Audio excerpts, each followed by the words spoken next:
Ayan, good day class. So this is the continuation of our next lesson. This is our second lesson. We will be talking about recognition of a potential market, or we will be able to recognize a potential market. Okay, our objectives for this discussion is, of course, to learn and understand yung sources ng opportunities na pwede nyong makita or mag-arise sa business nyo. Then you have to determine yung essentials ng entrepreneur's opportunity seeking. Later on, we will be discussing yung opportunity seekings na pwedeng ma-encounter nyo all throughout this discussion. And identify natin yung mga market problems na pwede mag-arise dun sa market na pwede nyong pagtayuan ng business nyo. Okay? And ayan, we will be starting sa entrepreneurial ideas. When we say entrepreneurial ideas, ito yung dapat meron kang idea. Ito yung pinaka-first step nyo to open or um, establish your business. Siyempre, hindi ka naman magkatayo ng business kung wala kang ideas. And kapag meron ka ng ideas, ito may tinatawag tayong process of entrepreneurial process. Ito, number one is creation of entrepreneurial ideas. Of course, sabi ko nga sa inyo, mag-i-start kayo sa idea muna. Ano ba yung dapat yung ibenta? Ano ba yung market trends? Ano ba yung mga uso ngayon? And then, if meron na kayong ganyan, next step is yung ating identification of entrepreneurial opportunities. Ito. Yan. Pag sinabing entrepreneurial opportunities, ano-ano ba yung pwede nyo ma-i-offer sa market? Kapag ba tag-init, ano pwedeng i-offer? Yan. Ano ba pag taglamig, ano pwedeng offer? Ano kaya yung mga gusto or pwedeng ipatronize or tangkilikin ng mga target markets nyo? Okay, after nun, kapag alam nyo na siya lahat, that's the time na mag-open na kayo ng venture or ng mismong business nyo. You will be establishing your business. Okay, I hope you understand kung ano yung entrepreneurial process. Okay, next is ito naman yung mga basic foundation ng mga entrepreneur para magkaroon sila ng seeking opportunities. Okay, pag number one, tatlo lang naman to. First, we have entrepreneurial mind frame. Ang sinasabi lang dito, pag meron kang entrepreneurial mind frame, very positive ka sa mind mo, and then optimistic yung pag-iisip mo. Ibig sabihin yan, since ikaw ay risk taker, ibig sabihin, lahat ng gagawin mo para sa'yo is in a positive way. Okay? Next, we have entrepreneurial heart flame. Ibig sabihin naman ito, guys, is, sabi dyan, entrepreneurs are driven by passion. Ang ibig sabihin, hindi ka naman magtatayo ng business kung hindi mo siya gusto. Diba? Ang sinasabi lang dito, halimbawa, ako magaling ako sa baking or ang hobbies ko is baking. Ano kaya pwede kong pwede kong maging business? Pwede ako magtayo ng bake shop, magbenta ako ng pastries, cakes. Okay? Ibig sabihin, dapat kapag ikaw ay entrepreneur, meron kang heart flame. Ibig sabihin, meron kang passion, hobbies, na magiging opportunity mo to establish your business or venture. And then we have entrepreneurial gut game. Ibig sabihin naman yan, guys, sabi daw dyan, the ability of the entrepreneur of being intuitive, or dapat daw meron kang intuition. Pag sinabing intuition, very confident ka and naniniwala ka sa sarili mo na kaya mong gawin yung isang bagay. Okay? Ibig sabihin, kapag entrepreneur ka, since ikaw ay risk taker, ang ibig sabihin lang nun, titignan mo isang bagay na kaya mo siyang gawin kahit alam mo na may mga obstacles and struggles na pwede kang ma-encounter all throughout the journey. Okay? Next, ito naman yung mga sources of opportunities. Ang ibig sabihin naman yan, guys, kapag magkatayo ka o mag-establish ka ng business, of course, dapat meron kang source of opportunities. Okay? Halimbawa, may mga market trends or patterns ka na pwedeng sundin para makapagtayo ka ng market or ng business mo, sorry. And yung product na bibenta mo or yung goods na bibenta mo is, of course, for your target market. Okay? Meron tayong lima. Number one, we have changes in the environment. Sa changes in the environment naman, guys, meron tayong tinatawag na external environment. So, sa external environment, meron tayong tatlo. Physical environment, societal environment, and industry environment. Okay? Guys, take note of this. Yung tatlong yan kasi it will be part of your quiz. So number one, we have the physical environment. Ito naman meron tatlo. We have climate, natural resources, and wildlife. Bakit sir nasabi na sources opportunities ang climate? Ganito yan guys ha. Na nasabi na sources of opportunities ang climate kasi ino-observe mo yung climate eh. Halimbawa, mga seasons yan ha. Halimbawa, tag-ulan, ano yung mga pwede mong ibenta? Ano kayong mga opportunities na pwede mong ibenta? Or ano yung kayang opportunities mo to open up or to establish your business through climate? Pag tag-init, pwedeng halo-halo, ice candy, yellow, kapot, umbrella, yung mga yan. That is part of your opportunities or pwede mong i-offer sa market. Pag tag-ulan, o pwedeng kapote, ano pa ba, payong din, mga soups, mga pares, ganyan. Yun ang pwede mong i-offer or ibenta sa market. Nagiging source of opportunities mo ang climate. Okay? Letter B naman, natural resources. Dito naman, meron kang, ito yung mga forest, minerals. Paano nyo sir nasabi na naging source of opportunities yan? O halimbawa, meron kayong farm, or meron kayong bukid. Ano kayang tingin nyo pwedeng gawin sa bukid nyo? Gawin nyo siyang source of opportunities to have a venture or to have a business. Pwede kayo magtayo ng mga halaman or ng mga prutas. Yun. And then after nun, i-harvest nyo, pwede nyo siyang ibenta. Okay? Gagamitin ang natural resources to put up your business. Sa wildlife naman, dito naman sinasabi lang na, halimbawa, yung mga mammals o yung may nagkakaroon yan ng pwedeng egg, 'di ba? O sa poultry, 'yon. The best example is poultry. Okay? Pwede nyo siyang ibenta yung mga karne nila, yung sa manok, yung chicken, yung egg. Okay? Ibig sabihin, ginagamit yung wildlife to or as your source of opportunities. Okay? It's like you are maximizing your sources. Next, we have societal environment. Kasi societal environment naman, meron yan apat. Letter A, political forces. Sa political forces naman guys, sinasabi lang dyan, there were times na kapag magpuput up kayo ng business, you have to consider yung mga government restrictions. You have to follow the regulations, policies, and rules na binibigay ng government. Okay? Letter B, economic forces. Dito naman sinasabi na through your venture or your business, you can create employment. Okay? And it increase the economy of the community itself. Then letter C naman, we have socio-cultural forces. Okay? Ang sinasabi lang dyan, socio-cultural forces, you have to respect and consider yung mga beliefs, cultures na meron ng isang community or isang country. O halimbawa, ikaw ba, magtitinda ka ba ng, halimbawa, ang community niyo is like 100% is puro Muslims. Tingin mo, magtitinda ka ba ng mga karne doon? Siyempre hindi naman, diba? Or ng mga baboy? Siyempre hindi.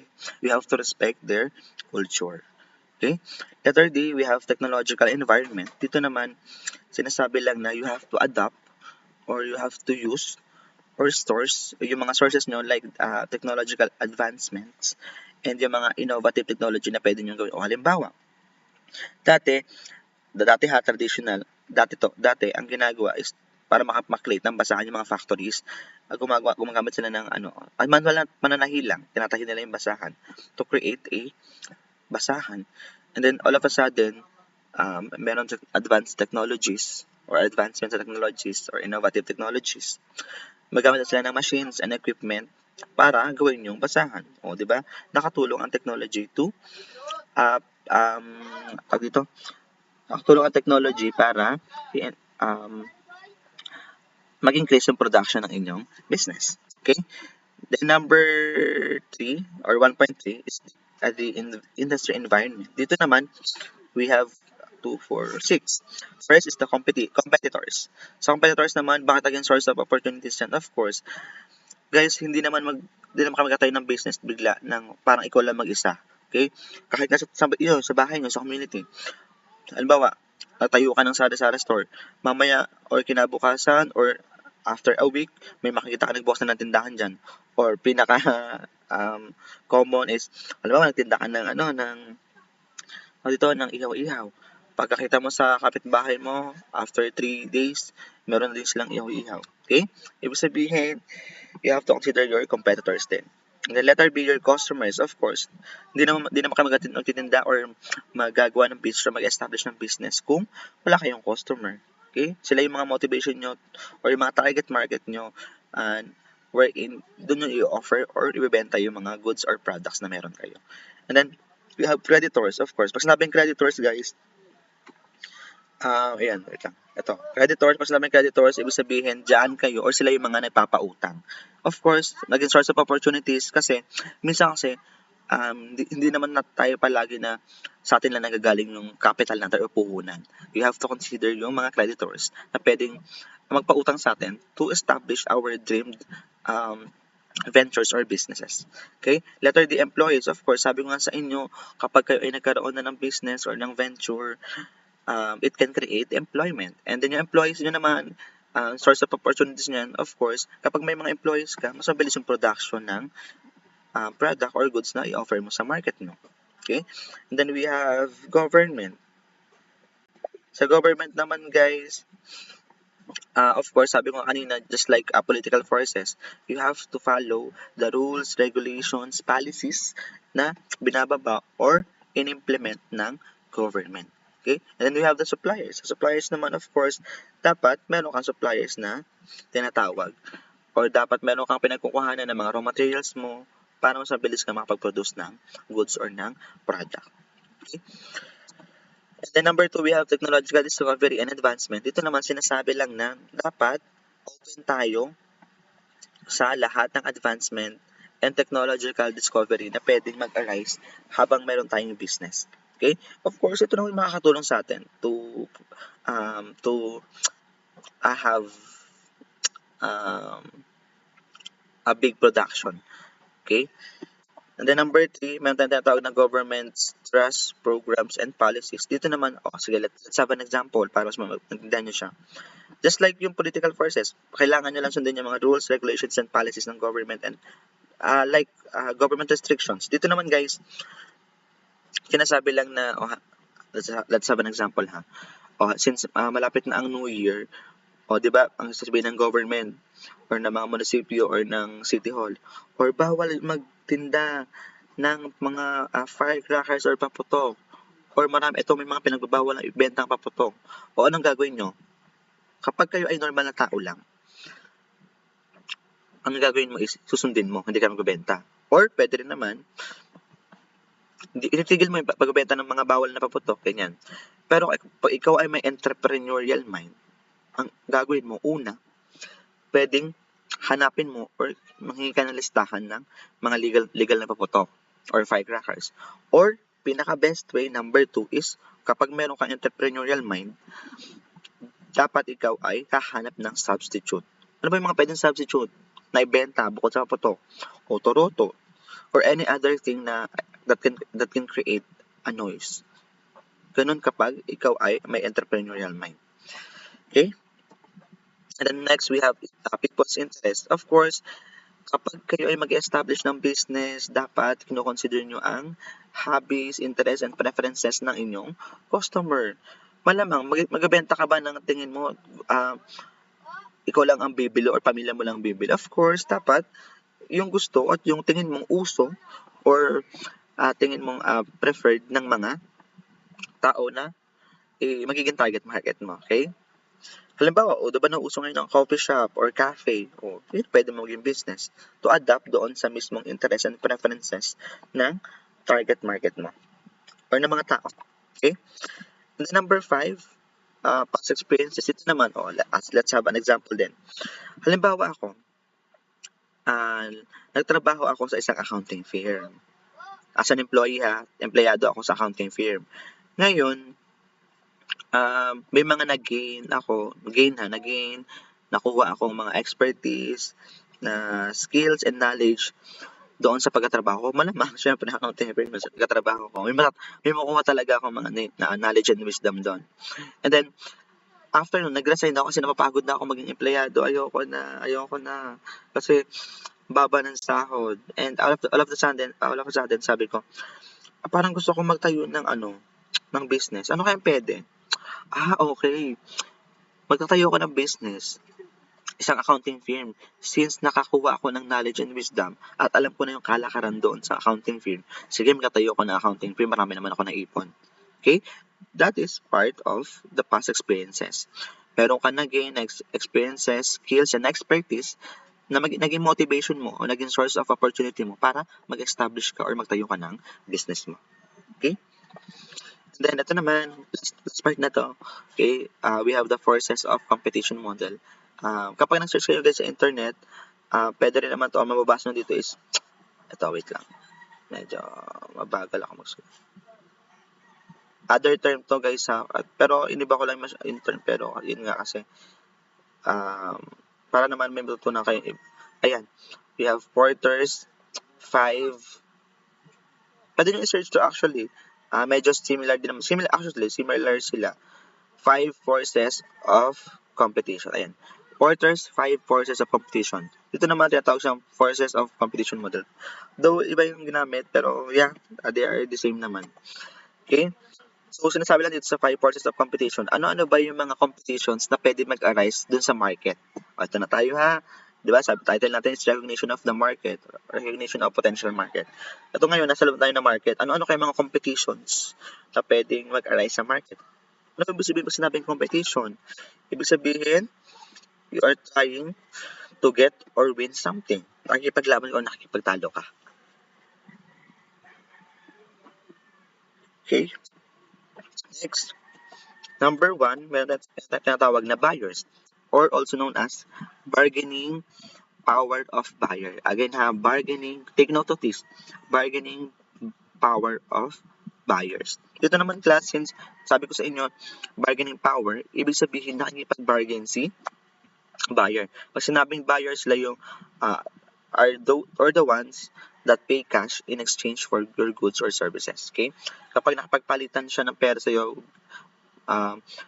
tapos pinalit mo yung goods or services na meron ka, that is your buyers. Kaya pag sinabing bargaining, nakikipag-bargain ka sa buyer or sa mismo nagbebenta. Ang sinasabi lang dyan, tinan nyo yung naka-under na later. Sige, later na lang yun. Sige. Pag sinabi kasing bargaining power guys, may karapatan o may power si buyer makipag-bargain doon sa seller. Halimbawa, pinaka-best example, sa loob ng palengke, meron dyan mga isdaan. Yung mga nanay or tatay nyo or ate kuya nyo, bibili yan sa palengke na sa mga isdaan.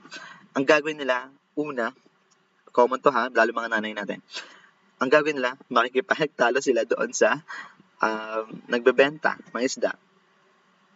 May tawag pa po ba yan? O ibig sabihin nakikipagtawaran sila? Tawag doon bargaining. Okay? May power or may karapatan si buyer makipag-bargain. Ibig sabihin, yan ay great threat para sa kanila. Great threat ha? Malaking threat sa mga seller kasi bumababa yung presyo nung dapat is magiging standard or regular na benta nila. Halimbawa, ang isda na binibenta is 120 isang kilo. Ang gagawin ng mga nanay at tatay niya, pwede ba 100 na lang yan? Sasabi, sige na, gato ganyan. Nakikipag-bargain siya doon sa nagbebenta. Hanggang sa mapababa yung presyo. Sabihin, great threat yan, nagiging threat yan sa mga nagbebenta. Kasi nga, bumababa yung price nung binibenta nila. Okay? Ngayon, eto naman yan, tinan nyo, naka-underline ha. Saan ba yung cursor ko? Eto. So, may mga scenarios naman na pwedeng mag-arise para maging less threat yung bargaining power ng buyer. Number 1, or letter A, kapag maraming mga supplier na available sa market. Malamang, kapag maraming available sa market, is di ka tatawaran ng mga buyer nyo. Okay? Letter B, the cost of switching the supplier cost is minimal. Ang ibig sabihin lang yan, kung halimbawa merong seller A, seller B. Kay seller A, 120 ang isda, tapos kay seller B, 100. Malamang, the cost of switching the supplier is minimal. Ibig sabihin, mas mura sa kabila, dito ka nalang bibili. Ibig sabihin, hindi nagiging threat yung buyer na yon kasi nga, hindi pinababa yung presyo ng benta mo. Okay? On letter C, the buyer purchases large portion of the seller's product or services. Ibig sabihin na niya, alam mo yung mga term na bibili ng bultuhan, mga bulk orders, maramihan, naging less threat yan kasi nga nabibigay naman kayo ng discount sa kanila. Hindi naman ako compromise yung regular price kasi nga kapag kasi nag-business kayo, kasi sinasama nyo na yan sa discount And then binibigyan sila ng discount. Okay? Hindi na nakikipag-bargain yung mga buyer kasi nga meron ka nang binigay na discount. Okay, and then number 2, we have potential new entrants. Dito naman guys, pag sinabing entrants, is yung pagpasok nyo sa market. Okay? Dito naman, you have to consider letter A, substantial capital requirement. Ibig sabihin, malamang pagkapasok ka sa business, dapat consider mo yung capital or puhunan na pwede mong gamitin kapag nag-business ka na. Okay? Pag mas malaking business, edi mas malaking puhunan.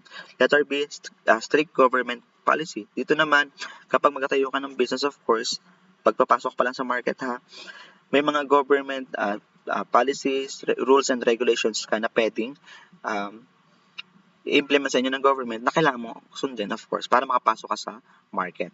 And then letter C, difficulty in accessing distribution channels. Ibig sabihin guys, since ikaw ay bago pa lang sa market, hirap ka para i-access yung mga distribution channels kasi nga, wala ka pa masyadong kakilala.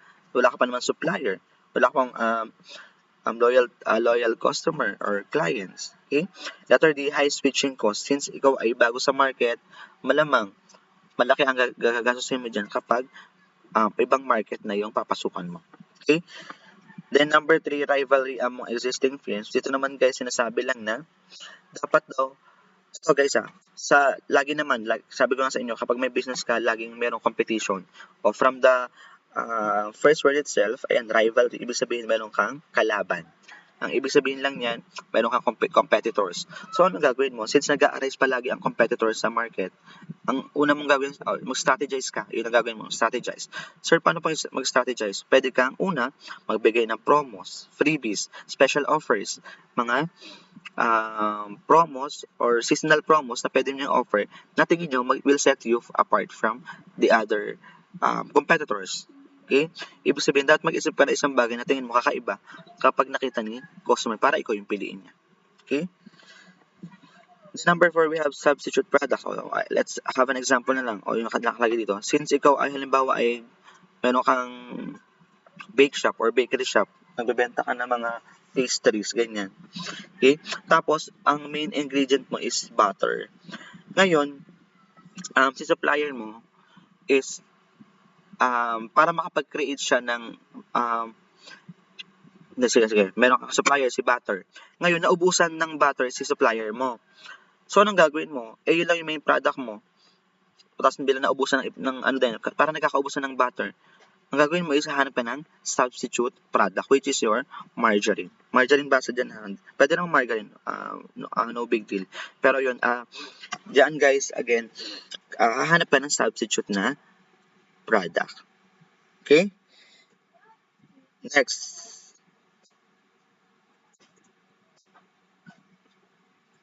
Last, number 5.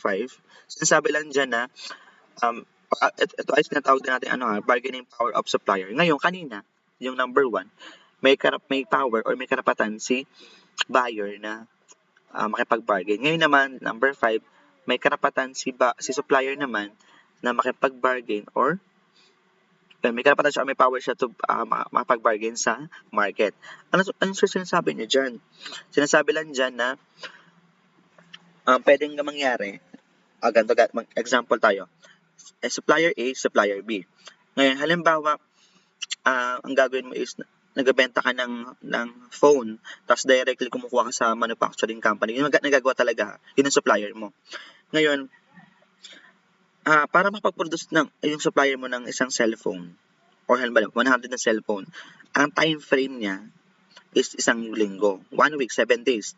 Tapos, kinabukasan, tsaka isusupply ng 100 na cellphone. Ngayon, 1 week, or ngayong week, halimbawa, dumumog yung mga tao kasi parang naging medyo malaki yung malaki yung tawag dito, demand nung cellphone. Tapos biglang naubos yung 100 mo, wala pa isang linggo. So ibig sabihin hindi kayang i-provide ni supplier mo yan kasi nga 1 week siya bago makapagawa ng isang phone, ng 100 na phone. So anong gagawin mo? Hahanap ka ng ibang supplier. Parang ganito yan guys. Ang nangyayari dyan, alam niyo yung saan yung cursor ko nawala guys? Ayan. Sige. Alam niyo yung law of demand and supply. Law of demand. Tagal mo sulat, supply. Ang sinasabi lang dyan, kapag tumaas ang demand, tandaan nyo to, pag tumaas ang demand, ano mangyayari sa supply? Bababa ang supply kasi maraming demand. Ano mangyayari sa price? Wait lang, sulat ko mga price. Presyo price. Ano mangyayari sa price? Mataas ang demand, mababa ang supply. Ang mangyayari, tataas ang price. Balita rin natin. Paano kapag bumaba ang demand? Ano mangyayari sa supply? Mangyayari sa supply ay tataas. Sa dami ng supply kasi bababa ang demand eh. Ano mangyayari sa price? Bababa ang price para maibenta ang mga products. Siyempre, pag madami ang supply nyo, kailangan maibenta nyo yan. Paano maibenta nyo yan? Bababaan nyo yung price. Kaya alam nyo yun sa mga phone. So, sa iPhone, ano ba uso ngayon? Ay latest, yung parang iPhone 16 ba? Ang unang gawin yan, para ma-penetrate nila yung supply, ang gagawin nila is, bababaan nila yung supply. Since madami, dito tayo bibilugan ko. Since madami ang demand, maraming taong bibili, mababa ang supply or kukunti na lang yung supply or production para tumaas ang price. Kapag naluma na yan, mga iPhone XR, iPhone 10, mababa na demand yan kasi luma na yan eh. Tataas na yung supply, dadami yung supply niyan.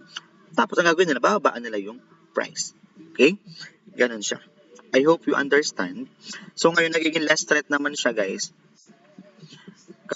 Pwede natin siyang ma-encounter, halimbawa, letter A, may mga konti lang na supplier, tapos yun nga, mataas yung volume ng demand. Okay, katulad ng sinabi ko sa inyo kanina, ito, yung the law of supply and demand. Basta tandaan nyo guys, may power si supplier para makipag-bargain sa mga buyers. Okay, I hope you understand, and let's wait for your quiz. I'll be uploading your quiz na lang online.